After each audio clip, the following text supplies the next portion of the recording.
My fellow beer drinkers, last week on the show, I was absent. I just want it known that I have not been sacked from Top Drop. I have not been replaced by that woman. Okay,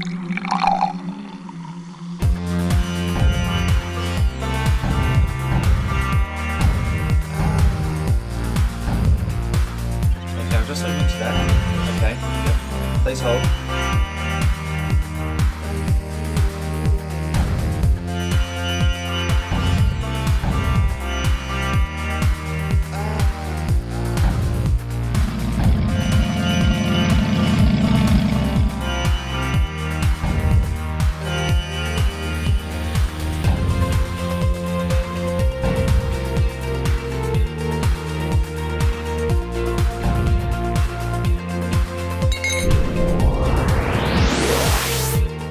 A big g'day and welcome to this week's episode of Top Drop. My name's Chris, excited to be in your company wherever you may be viewing the show. I'm here with Nick and Jay, and thanks to the viewers for their ongoing support. There's heaps and heaps of emails that have come in about requesting an episode on cider, and we've been very, very excited actually that we're finally going to get that opportunity to present it. I know, Jay, you're very excited, mate. You know that cider is the ideal man's drink. Okay, Chris, get off your high horse there. You and I both know it's a girly drink, and I'm wrapped that you're the one who had to go and girly well do it. Hang on, why is it a girly drink? Why is it not? Doesn't have a dress around the bottle, mate. Exactly how I like my girls. Well, where are you guys going to head off to while I'm out there in the heart of Harcourt checking it out? Well, while you're being girly in the girly, cidery girly place, Nick and I are going to go over to Marysville and just speak to some wonderful people there. Yes, and as always, we must address the Top Drop mission. So I've been told by the producers of Top Drop that our mission for this episode is we must wear clothes from the Salvation Army to promote and thank all the good work that they do. I'm too sexy for my love, too sexy for my love, love's going to leave me.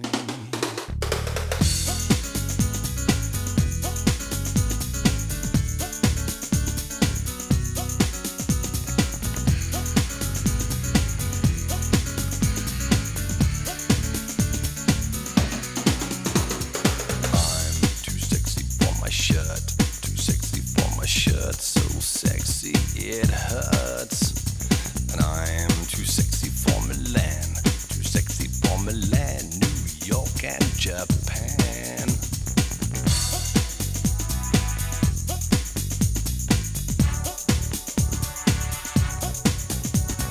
And I'm too sexy for your party, too sexy for your party, no way I'm disco dancing. I'm a model, you know what I mean, and I do my little turn on the catwalk, yeah, on the catwalk, on the catwalk, yeah, I do my little turn on the catwalk.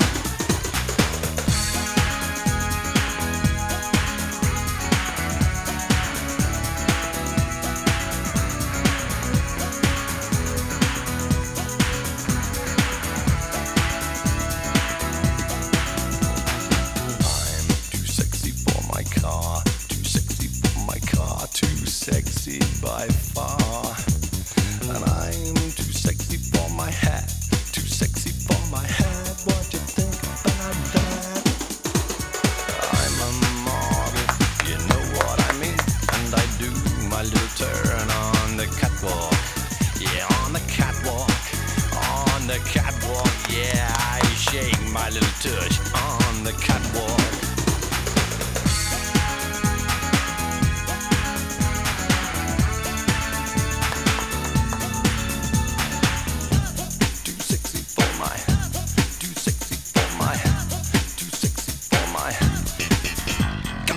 I headed out to Bress Wine, Cider and Produce, a biodynamic and sustainable farming enterprise that enables the making of cider and wine. I strolled out in my Rolls Royce of a suit that I got from the Salvos, and while I was doing so, I thought about where the name came from. The owner, Andrew, who followed his passion when visiting France in 1996, where he witnessed the traditional breeding of chickens. He dedicates his wine, ciders and produce to the famous chickens of the Bresse region in France. While I was here, I caught up with Sue, not the vat, the Sell-It-All manager.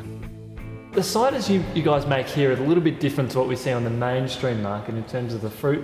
Talk us through what the sorts of fruits that are involved. Okay, here on the property we grow 9 different cider apples, 2 different cider pears. So we make our cider from cider fruit, as opposed to there is some cider made from eating apple and eating pear, which tastes softer and very different. Yep. So it gives that cider just that little bit more of a zing, a little bit more of a bite taste to it. So is this a cider you can't actually eat, or the fruit you can't actually eat? Yes, yeah. You give it to somebody you don't like, yeah, for sure. Oh, geez, there you go, Nick. Try and get me one of those, mate. You gave me some hops the other week, so geez, payback. So it does have like a bit of a taste. Very bitter fruit, very small bitter fruit. We believe the theory: apple a day keeps the doctor away. I certainly believe in that. Yes.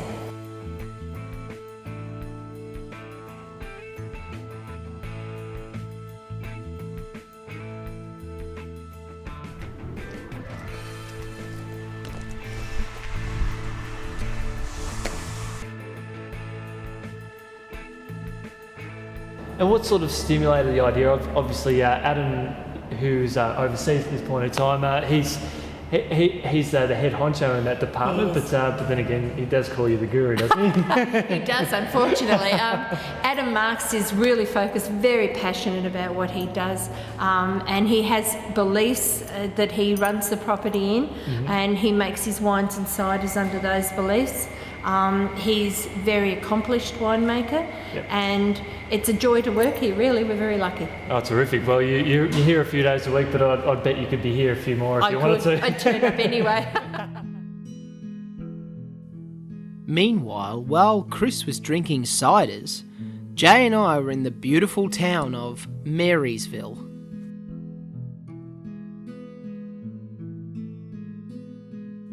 Our reason for visiting? Firstly, Marysville is a great location for magical local wines and beers. And secondly, we're invited to a local patisserie and wine bar by 2 of the most inspirational people I've ever met, business owners and bushfire survivors, Christine and Ashraf Doos.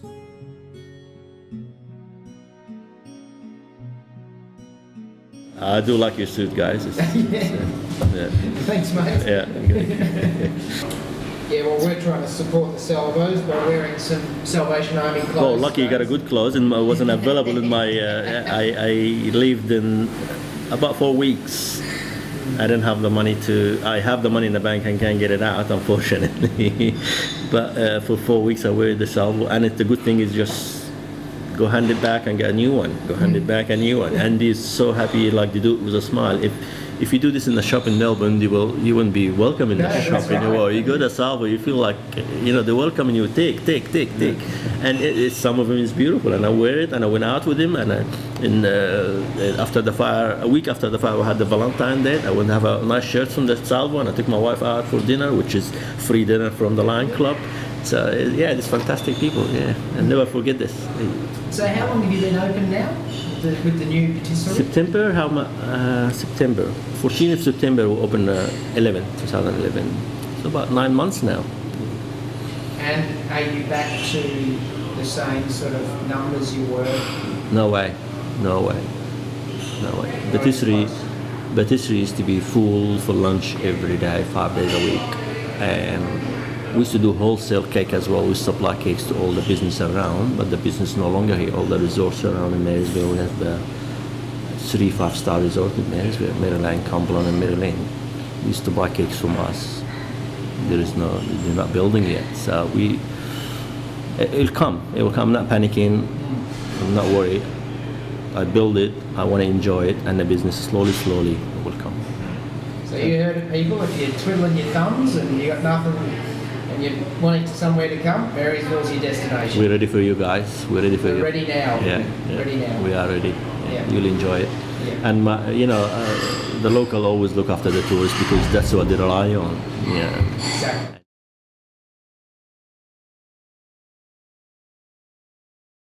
So tell us a little bit about the orchard and how many acres are on, and some of the apples and pears that you've got. Okay, we at this stage are supposed to be the second largest apple cider orchard in Australia. We were the first, but a local cidery has just planted some new trees, so we need to do a tree count on that. Yep. I think it's somewhere in the region of around 16 acres under apple and pear, and we grow 9 different cider apples, 2 different cider pears.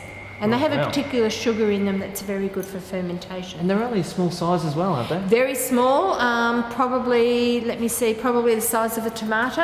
Okay. And very bitter to the taste. So I think that what we try and do is give people an experience for the day. If they're into the gardens, if they're into wine, ciders, we'll show them around, we'll do tours. And you've got obviously poultry sort of floating around. We have our chooks, we have our geese, we have our guinea fowl, those little things running around that look like... Those things like a chase. They always remind me actually of the coyote and the roadrunner because they run like that. But they're our pesticide on legs. Guinea fowl are wonderful for keeping the property clean, also good on killing snakes. Oh, good. They're a South African animal that's very good in that. So can you make cider out of any other apples? Actually, you can. Locally, after we had some storms here, there was some fruit that was ruined by hail. Yep. And with another cider maker here in Harcourt, we've actually got together as a collective and we make eating apple cider and eating pear cider, which is very different. Obviously, perhaps not as big in the alcohol content, but very pleasant. If you don't like that slight bitterness or that slight tartness that cider can give you, this pulls it back a little bit, sweetens it up a little bit. In fact, I'd love you to have a taste of our cider. All right, let's go and check it out. Please do.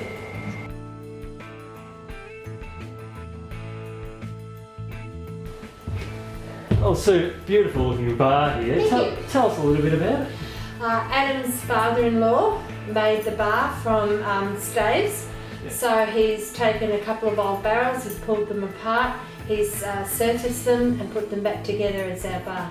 How long do you reckon it took to put this beautiful thing together? Oh, I don't know, but I'm glad I didn't have to work on it. And you guys have got some obviously great ciders and some great wines. Would you like to try some? Oh, gee, I've been hanging out for wine all day actually. Good. I just happen to have a bottle here. Oh, beautiful. This particular cider, this is our brut cider, so this is our dry cider. And as I said before, our cider is made Normandy fashion, so champagne style. Very nice. Good yellow to it. It has good colour, it's nice and clear. Hopefully in the taste of it, it should be quite crisp, quite refreshing. Cider, as you know, is great with pork, chicken and duck. That particular one is complementary to Asian food. So cider can be far more versatile than people think. Well, I do love the old Chinese food, so this will go down a treat. Now it's a nice, fantastic taste that sort of comes through. Tell us a little bit about the age of this particular drop. Okay, depending on the part of the year, we do a couple of batches during the year. This particular one has probably been fermenting for some time. The second process where it ferments in the bottle and riddling, that can take 6 months. So it's not something that's made overnight. Well, it's you can certainly taste at least 6 months worth of that. It's beautiful. What? Oh, we have a sweeter cider as well. This particular one is our bonbon cider. This one, sweeter palate, nice with fruits and cheeses. So again, that form of versatility. Well, bottoms up. And of course, our ciders, and us being a biodynamic property, we only use natural yeast in our ciders. What's free? Fantastic. Well, look, I do have a sweet tooth, so I will admit this one's my favourite. What's the percentage of alcohol on this one? Our sweet is 10%, our dry at the moment is 9%, but they usually hover around the 10% mark. So a reasonable drink, you know. And, if you go to dirty a glass, it pays to make it worthwhile. Meanwhile, while I was at the cidery, Nick and Jay were out at Marysville.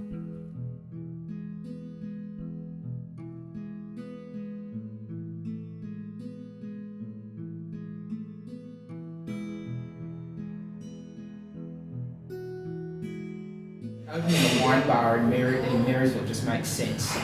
And how's it? Are people using it now as a bit of a hub, as a spot to? It is. As I said, Marysville is not busy enough yet. It's mainly weekend. When the people that visit over the weekend or the tourists comes in the weekend, but it benefits the local during the week when there is nowhere to go. The town is 6 o'clock is nothing around. You know, when they want a good glass of wine or a nice cold beer with a piece of cheese or something, this is a place to go. This is an absolute top drop patisserie because it's got a wine and beer bar in it. We are at home. We've had a delicious pie. Now we're going to sink into the wines. Does it get any better than this? It's unusual. I hardly doubt it. People think patisserie is only cake shop, but patisserie in Marysville, we got it all. You've broken all the rules. We got it all, yeah. Cider. Now, this is one of the standout. It's dark ale. Yeah.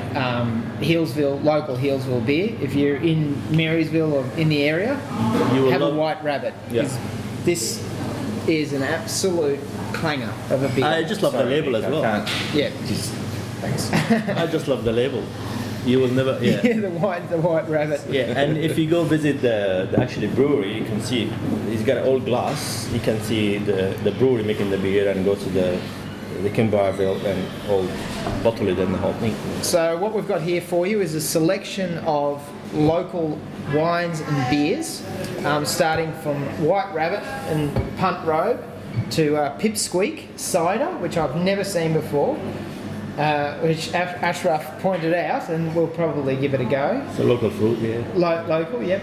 So we've got a Shiraz here, Pizzini. King Valley is not far from here. King Valley is a family owned. He's an Italian, Alfred Pizzini. He's making his wine for many, many years. He's got beautiful. His wife is a very good cook. If you go there, she'll cook you beautiful pasta. She make her own pasta, and she got her own cook as well, cooking book. Now, what's this one here? That interests me. Pinot Gris. That is A Pinot. Pinot Gris wine. It's more fruity. It's more crispy. It's more summer drink during the day. It's beautiful, beautiful drink. Yeah. Another Pinot King Gris. Valley. It's in the fashion now. Remember the old days was the Semillon or the Chardonnay in the fashion. Yeah. Nowadays the Pinot Gris is the way to go. Everyone order it. Everyone enjoying it because Pinot Gris. Yeah. Brick. Yeah, and that's another variation there. That's the Punt Road Punch Road, yeah. If you notice, you spell it different. The spelling is different. Pinot Gris or Pinot Grigio. It's just the Pinot Gris come from Italy, and the region Grigio or Greeks. It's just a different name of the region. Okay. Yeah. There you go. Great local selection. Great local person. Just come and see the old bald guy who will look after you. Yeah. Your fudges over there look amazing. We make our own fudge. We're the only one in the region making the gourmet fudge. I would call it gourmet fudge because now when you go to anywhere in Melbourne, you're selling fudge, either vanilla or chocolate or caramel. This is the three basic fudge. I went further. I make a gourmet fudge, which I mix it with nuts or fruit, with orange oil, or I do adult-only fudge now, which is got all this Bailey's, Cloa, Frangelica.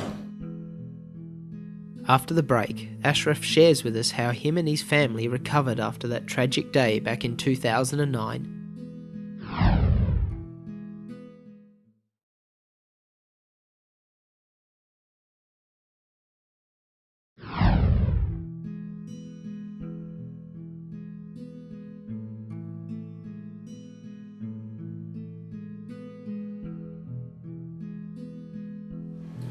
After 2009, where did you start? Where do you start with something like that? I mean, I don't know where I would start with something like that.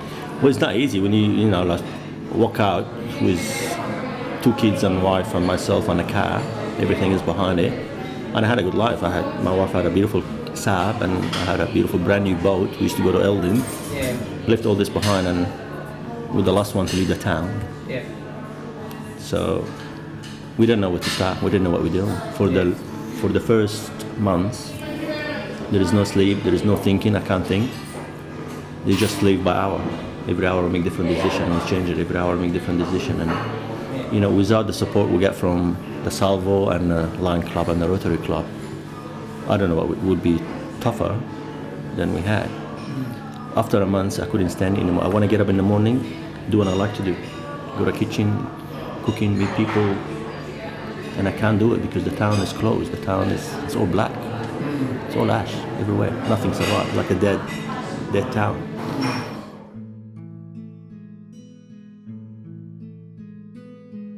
Went to Melbourne, shopped around. Someone gave us a house to stay in Melbourne, Surrey Hills. I have no idea who's this guy. We become a friend after. He gave us the key for the house. I'm not using it. You're using it. 2 months, 3 months, as much as you like. Furnish the whole thing. So it's great. It's better than the shelter. Yes.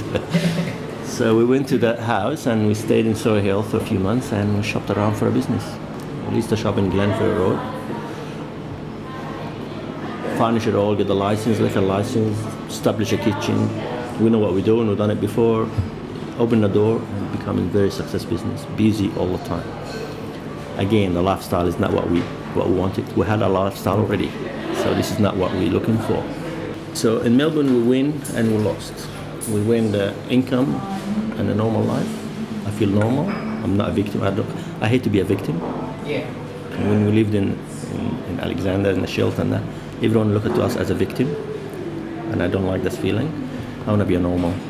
So in the city we had this normality, we have the income, but on the other side we don't have the lifestyle, and the whole family suffering from depression. They all collapsed from depression.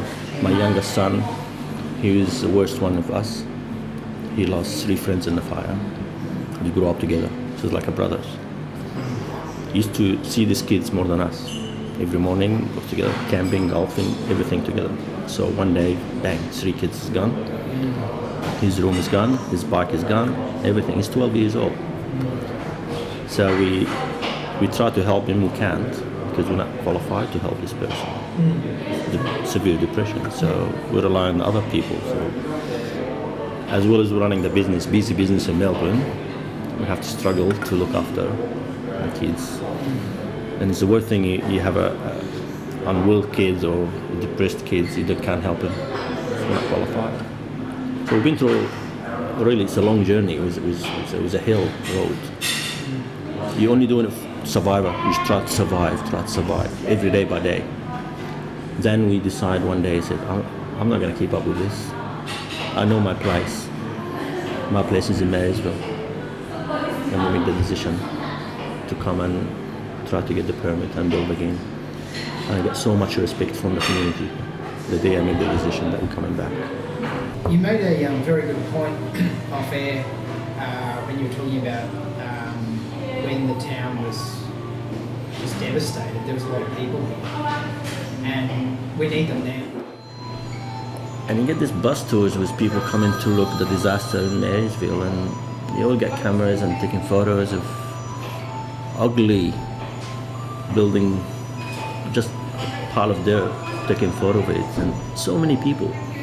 I was so embarrassed to see these people because this is my town, this is my place. I cannot offer you a cup of coffee, I cannot welcome you because here I am, salvo clothes, standing in my pyramid of dirt.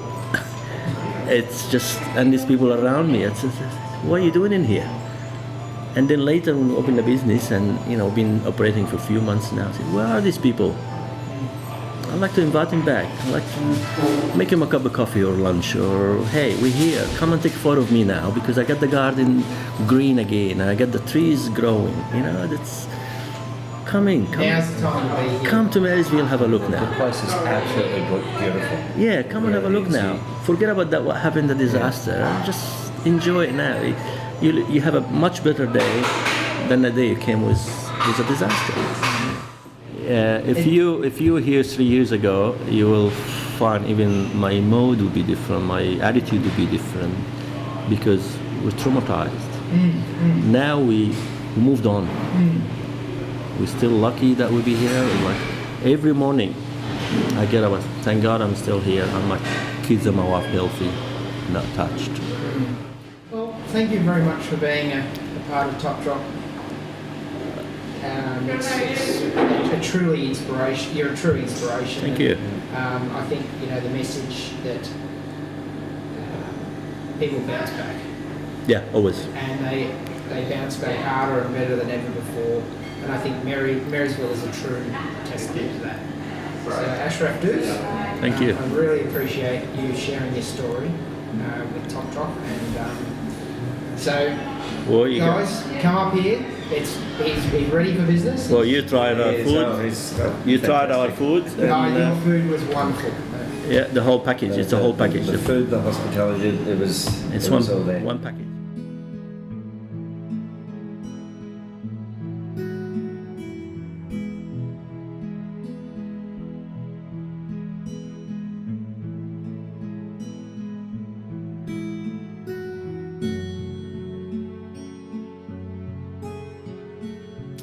And that brings us to the end of yet another episode of Top Drop. Thank you to the wonderful people at Marysville for letting us in. Remember, they are ready for visitors. It's a wonderful place to go and see. And also thank you to Bress Cidery for letting us run rampant there as well. For any more information on tonight's show or any other show in the series, visit topdroptv.com.au. Next week is our final episode. We hope to have you tuning in. Ta-ta.